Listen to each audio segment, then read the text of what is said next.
আমরা যারা সচেতন গার্ডিয়ান আছি, আমি তাদের প্রতি রিকোয়েস্ট করছি, অনুরোধ করছি, এই মোবাইল থেকে আমাদের ছেলেমেয়েরা যত বিকাশ থাকবে, দূরে থাকবে, তত তারা ভালো কিছু করবে, ভালো মানুষ হতে পারে।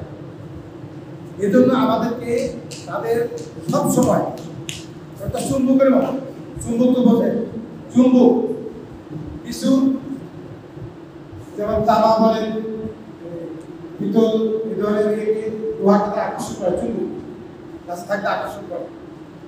মোবাইল এরকম শিক্ষার্থীদের আমাদের ভবিষ্যৎ প্রজন্মকে তারা সবসময় আকর্ষণ করতেছে, তোমরা আমার কাছে আসো, তোমরা আমার কাছে আসো।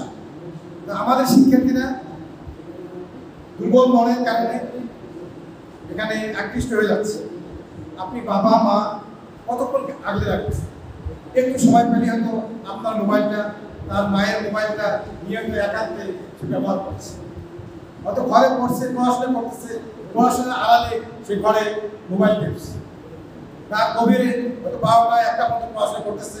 আপনি গার্ডিয়ান হিসেবে মনে করবেন আমার ছেলে তো পড়তেছে, আমার মেয়ে তো পড়তেছে, কিন্তু দেখা যাবে হয়তো এমন হতে পারে যে পড়ার আড়ালে সে মানে পড়ার না করে সে মোবাইল ইউজ করছে। এই জন্য আমি অভিভাবকদের দৃষ্টি আকর্ষণ করছি, আপনাদের এই শিক্ষার্থীরা নেই, আপনাদের ছেলেমেয়ে তো আরও আছে, তাদেরকে সবসময় আগলে রাখবেন, মোবাইল থেকে দূরে থাকার চেষ্টা করবেন। আর এসএসসির আগে তাদের হাতে মোবাইল দেওয়াটাই নিষেধ। আমি যেহেতু একজন প্রধান শিক্ষক, আমি সদ্য এই অতিরিক্ত দায়িত্বে আসছি, মূলত আমি একজন শিক্ষক। আমার মেয়ের জন্য আমি আপনাদের কাছে দোয়া চাচ্ছি, আপনার সন্তানের জন্য বসো, আপনার সন্তানের জন্য আমার দোয়া থাকলো।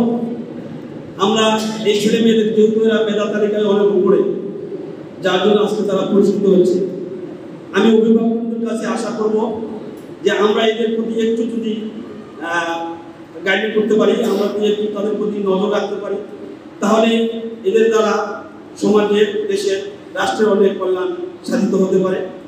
মানবীয় গুণ যদি তারা অর্জন করতে পারে, তাহলে তাদের মানুষের সেবায় তারা নিজেকে আত্মনিয়োগ করতে পারবে। আমরা তাদের মাধ্যমে আমাদের উপজেলা, আমাদের এই জেলাকে অনেক এগিয়ে নিতে পারবো বলে আমি আশা রাখি।